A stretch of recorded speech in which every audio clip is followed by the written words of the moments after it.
Well, thank you very much, everybody. We have Paula White, who's been very inspirational during the campaign, and our friend, and Alina has requested a prayer. And Paula, if you would do the honors, please. Thank you. Honored, sir. Thank you. Father, we come to you in the name of Jesus, and on this very divine appointment of Alina Habba, we thank you that you have chosen her before the foundations of the earth. I ask that you would give your wisdom according to James 1:5. And as she moves into this new season in this divine appointment, that she will protect the innocent, that she will always rule righteously, that she will stand in your peace and reign in truth and justice. I secure her family, her life, her calling, and her purpose. We thank you for President Trump. We thank you for this opportunity for all. Secure this in the name that is above all names, the name of Jesus. Amen. Thank you very much, Paula. Thank you, sir. Before we begin, we have a little announcement. It's just going to be put out over the wires that Skadden Arps, the highly respected firm, Skadden Arps, Slate, Meagher, and Flom, announced the following agreement regarding a series of actions that were taken by Skadden. And it reads, number one, Skadden will provide a total of at least $100 million in pro bono legal services during the Trump administration and beyond to cause that the president and Skadden both support. This is something we both support in relation to the following areas: assisting veterans and other public servants, including members of the military, law enforcement, and on and on. Number two, Skadden will commit to the mission of providing pro bono legal services to a wide variety of deserving organizations and individuals. Skadden is committed to funding no fewer than 5 Skadden Fellows. That's a scholarship fund that they've set up. And number three, and again, we're going to put this out in much greater detail, that Skadden affirms and commits to merit-based hiring, promotion, and retention. Again, that will go on for a little while, and you'll read that. And Skadden will not deny any representation to clients, such as its members or members of politically disenfranchised groups who have not historically received legal representation from major national law firms, et cetera.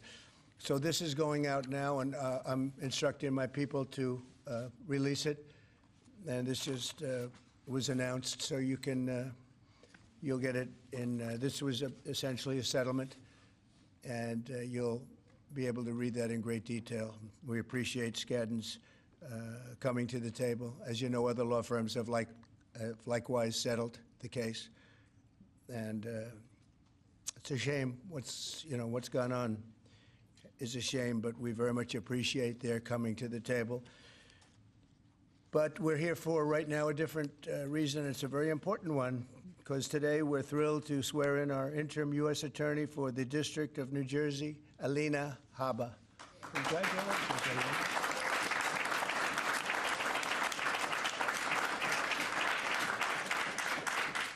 And I want to just congratulate, along with your husband, Greg, and your children, your wonderful parents who I've gotten to know over the years, great parents and a great family, so congratulations. And to Luke, Chloe, and Parker. That's great. You're proud, right, of your father and your mother, right? Both. Not just your mom, right? Your father, too. He's done pretty well. He's a good guy and very successful man. I also want to thank Attorney General Pam Bondi. She's been incredible, by the way. She's, I don't want to brag, but I've been watching her for the last couple of weeks, and she's been incredible. Thank you very much, Pam.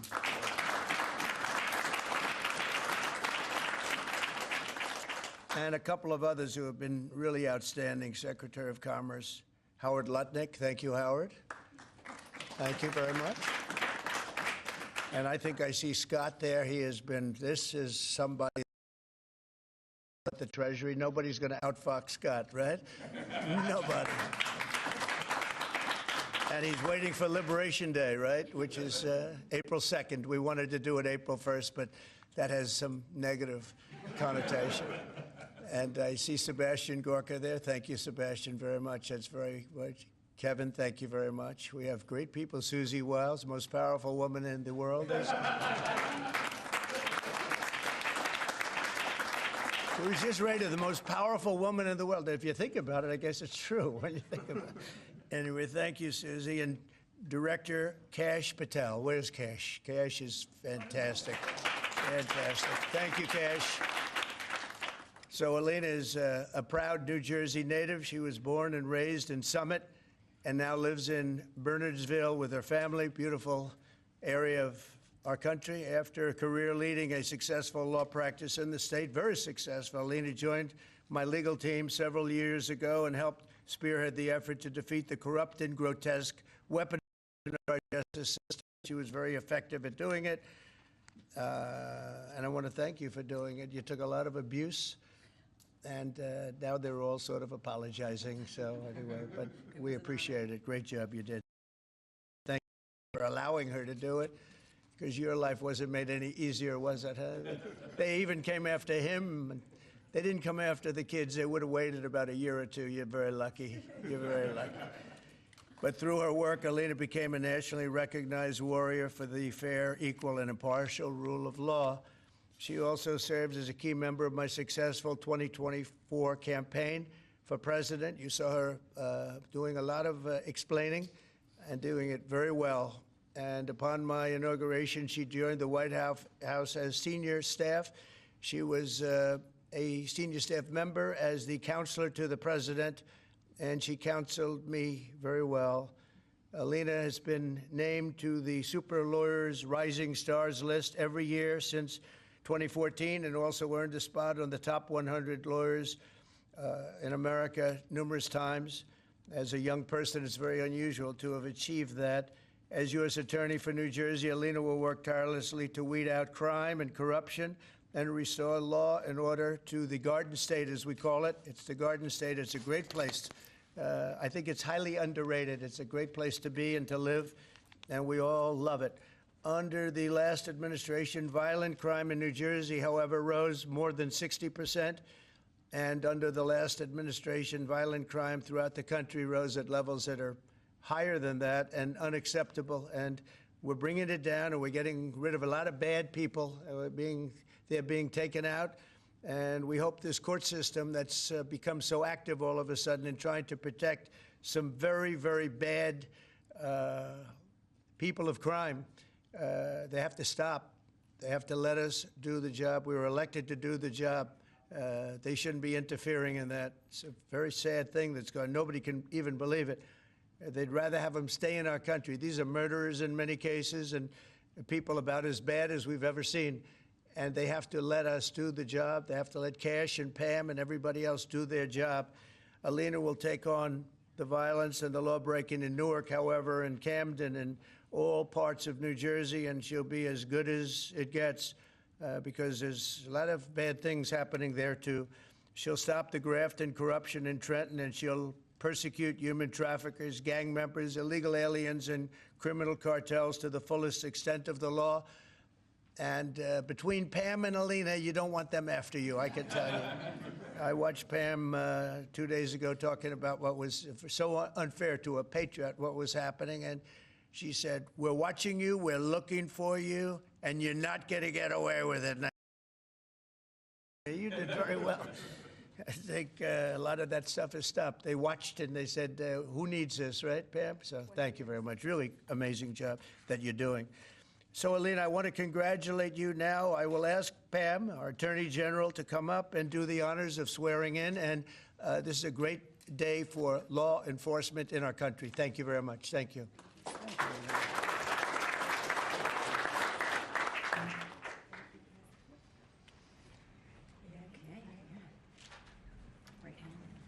Place your left hand on the Bible and raise your right hand. I do solemnly swear I, Alina Habba, do solemnly swear that I will support and defend the Constitution of the United States that I will support and defend the Constitution of the United States against all enemies, foreign and domestic, against all enemies, foreign and domestic, that I will bear true faith and allegiance to the same, that I will bear true faith and allegiance to the same, that I take this obligation freely that I take this obligation freely without any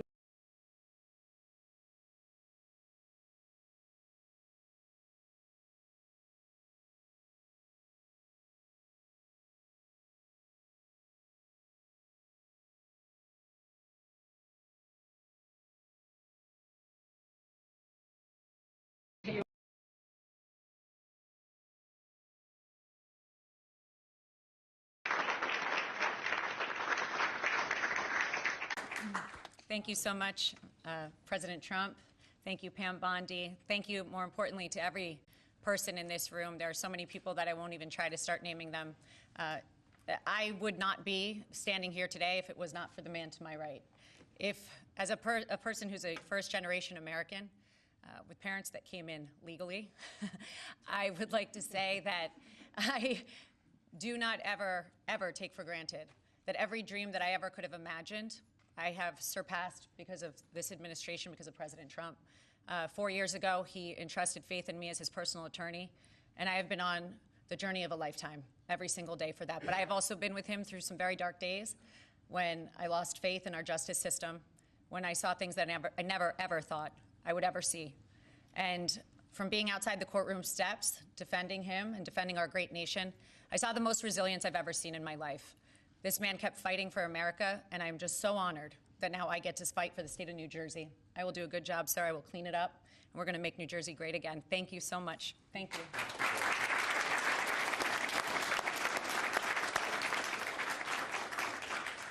Thank you very much.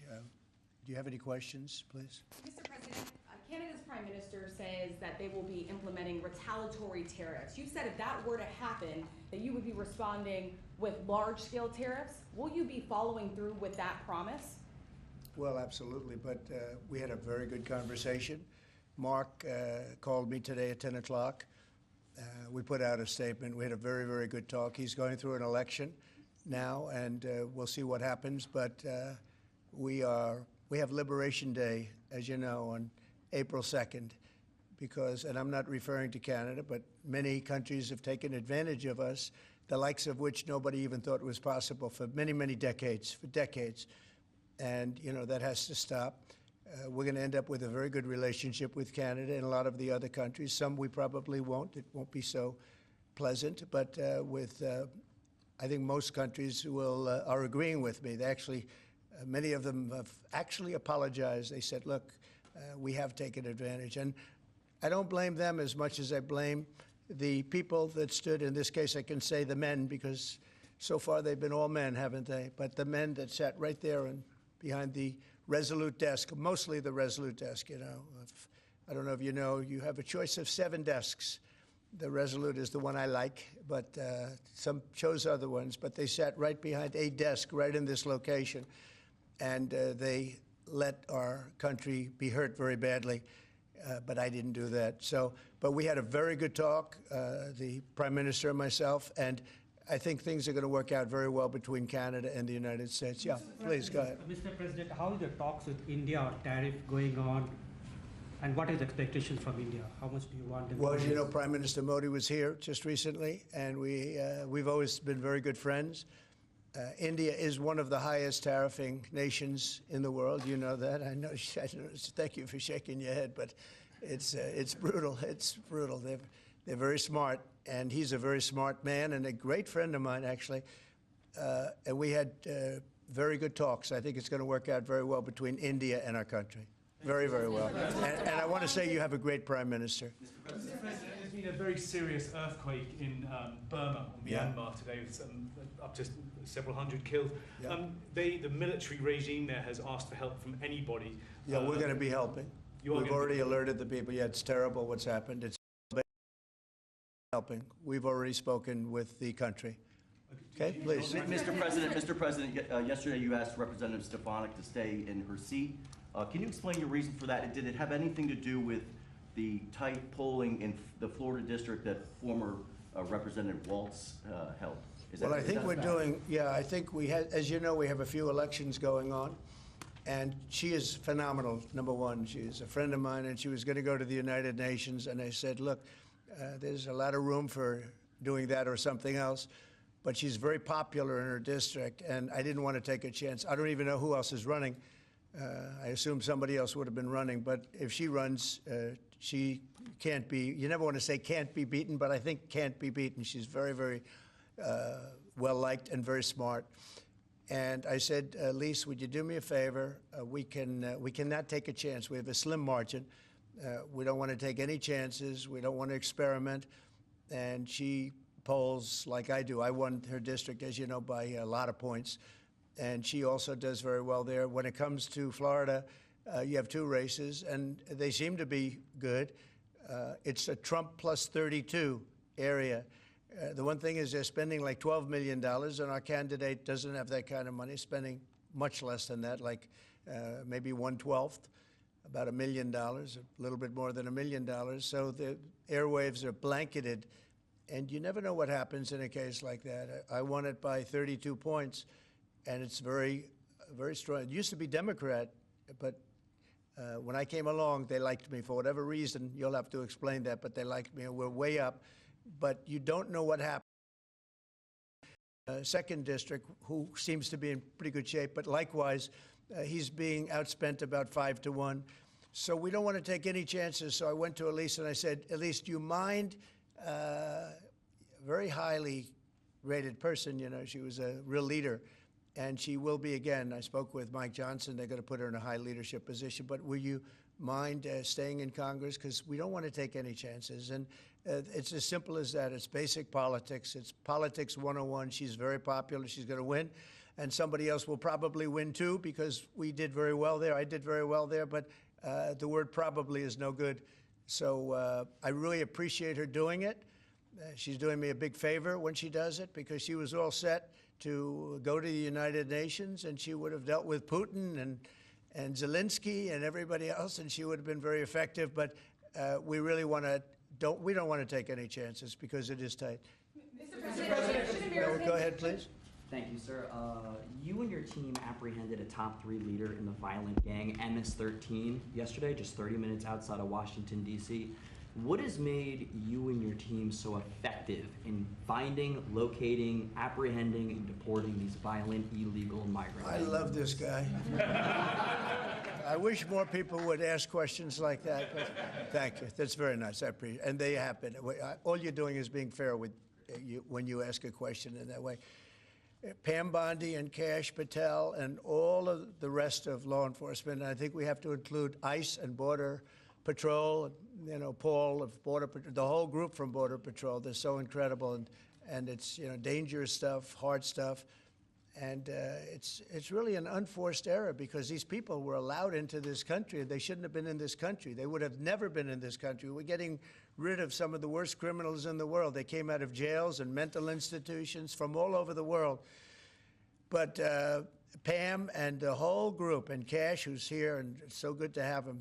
I see him all over. He's working 24 hours a day, but the job they've done is incredible. And they caught one of the worst criminals in the world, I guess, in terms of evilness. You don't get any worse than the MS-13 guys and the Tren de Aragua guys. You could flip a coin. It's a rough group. And, you know, the big thing is they have to be able to do their job. I know I was watching it on television like you, and I saw the home that he lived in a good area, but boy, they had a lot of weaponry in there, right? Highly sophisticated, really brutal stuff. So I appreciate the question, and I just want to thank Kash and Pam and the whole group for doing a fantastic, and the local law enforcement who's been so terrific, even first responders. So I want to thank everybody, and thank you very much. Mr. President, I want to say, first of all, happy Women's Month. You do so much for women by, first of all, keeping men out of women's sports, and you platform so many. That was an easy one. That was crazy. You platform so many great women, like your Chief of Staff, Susie Wiles. You also have Caroline Levitt doing a great job as press secretary. Now Alina will be joining as well. Since Democrats seem to struggle answering this question, I wanted to ask you, what is a woman, and why is it important that we understand the difference between men and women? Well, it's sort of easy to answer for me, because a woman is somebody that can have a baby under certain circumstances.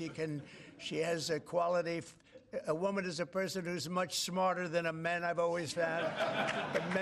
A woman is a person that doesn't give a man even a chance of success.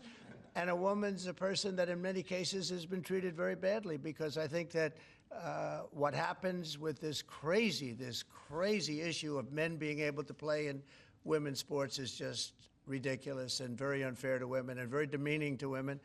And that's got to be about a 94%. I read today it was a 94% issue. And I watched the other day, a congressman, a Democrat congressman, fighting for the fact that men should be allowed to compete essentially in women's sports. And I say, I hope they keep that going because they'll never win another election. That's a big deal. But women are basically incredible people, do so much for our country, and we love our women, and we're going to take care of our women. Yeah. Mr. President, what was your reason for pardoning Trevor Milton? Highly recommended by many people that was taken advantage of. He did a business deal like in Utah, as I have it. And I think he was exonerated, and then they brought him into New York. We had a rough road. I mean, he was exonerated. It was a big celebration. Again, I don't know him, but they say it was very unfair, and they say the thing that he did wrong was he was one of the first people that supported a gentleman named Donald Trump for president. He supported Trump. He liked Trump. I didn't know him, but he liked him. It was in Utah, and they went after him. They went after his family. They went after his businesses. And he was, I believe, exonerated, and then they went after him again, and they brought him this time into Manhattan, and he had nothing to do with Manhattan. And they got him, and I said, that's unfair. There are many people like that. They support Trump, and they went after him. You don't realize this is a vicious group of people that were in this office before us. This is a vicious group. They're violent. What they were doing to people, and you could go story after hundreds and even thousands of stories, and they went after this man. And when I heard about it, I said, nope, not going to happen. They destroyed 5 years of his life. He fought for 5 years of his life, and he did nothing wrong. And he's a good person. And basically, I had these fantastic recommendations about him from people that you know very well, all top-of-the-line people. They thought it was a horrible thing. There are many such cases, by the way, many such cases. Should Americans buy cars now if they want to avoid higher prices? Thank you, Mr. President. Have you spoken with Vladimir Putin about buying weapons from Iran and from North Korea? Not about specifically that, no, I haven't. Well, that seems to be an issue that you want to make important is... Well, I'm making all issues important. You got a lot of important issues. You also have the children issue that's important. You know, a lot of children are living in Russia right now. That's a horrible situation that would have never taken place if I was and the country is being decimated. But, you know, they're losing 2,500 on average young men, mostly men, almost in all cases men, actually, but young men every single week, 2,500, and they're not from our country. They're from Ukraine and they're from Russia, but it's human lives, and if we can get it stopped, and I think we're making progress. But there's a lot of ill will between the parties. Should Americans buy cars now if they want to avoid higher prices? And then just to follow No, I don't think so. I think you're going to have a country that's going to boom. I just spoke to Tim Cook of Apple. He's investing $500 billion in the United States, which he would have never, he told me, I would never have done it if you lost the election, and I would have never done it if there wasn't a tariff system that is an incentive for people to come. And remember, there are no tariffs. All you have to do is do your work right here. If you have your company here, if you build your product, make your car, or whatever it is you're making, no tariffs. And we're going to have, I think, Scott, I would say we're close to $4 trillion, even going close to $5 trillion. Now, we haven't had that for years. If you add up years, they haven't invested like that. And here we are in 2 months. We think we're up to close to $5 trillion of investment. They're going to build car plants. They're already building. Many of them have already started. And if you build a car in the United States, and one thing that I just spoke with John Thune about, I just spoke to Mike Johnson about, Speaker, we're going to do something that has never been done in this country before. I'm very proud to say it was my idea. And so sometimes a simple idea, they say, how'd you think of that one? It's so simple, it was never done. If you buy a car in the United States that's made in the United States, if it's manufactured here, when you borrow money, if you borrow money, you have interest payments, we're going to let you deduct the interest payment for income tax reasons. And I think that's going to more than pay for itself. I think people are going to be, they've never had a deduction. You know, deductions are supposed to be for like rich people, and it's unfair to have that. But rich people are I think I know more about deductions than any human being on earth. But, you know, the truth is that people that are middle-income people that buy a car and actually have to borrow money, they're going to now get an interest deduction on their car if it's made in the United States. If it's made someplace else, that won't take place. But car companies, as you know, are already expanding and building new plants. They've already started. And I think you're going to see numbers. Howard, you're seeing it, and Scott, you're seeing it. You're going to see numbers the likes of which you've never seen before. Yeah, please go ahead. The vice president is in Greenland right now. Do you have plans to expand U.S. military presence in Greenland? Is that We get along very well with Greenland. We get along very well with Denmark. We've always had a good relationship. Denmark does a lot of business in the United States. We don't do so much there, but they do a lot of business in the United States. And I think they want to see, I think everybody wants to see that work out. We need Greenland, very importantly, for international security. We have to have Greenland. It's not a question of, do you think we can do without it? We can. If you look at Greenland right now, if you look at the waterways, you have Chinese and Russian ships all over the place. And we're not going to be able to do that. We're not relying on Denmark or anybody else to take care of that situation. And we're not talking about peace for the United States. We're talking about world peace. We're talking about international security. And right now, you look at it, you have warships all over the place going through right along Greenland. We're not going to let that happen. We cannot let that happen. Or if it's going to happen, we have to be protective of our country. And more important, really protection not only of our country, of the world. So Greenland is very important. In modern-day weaponry makes Greenland. 100 years ago, less so. But also, would you like to visit Greenland?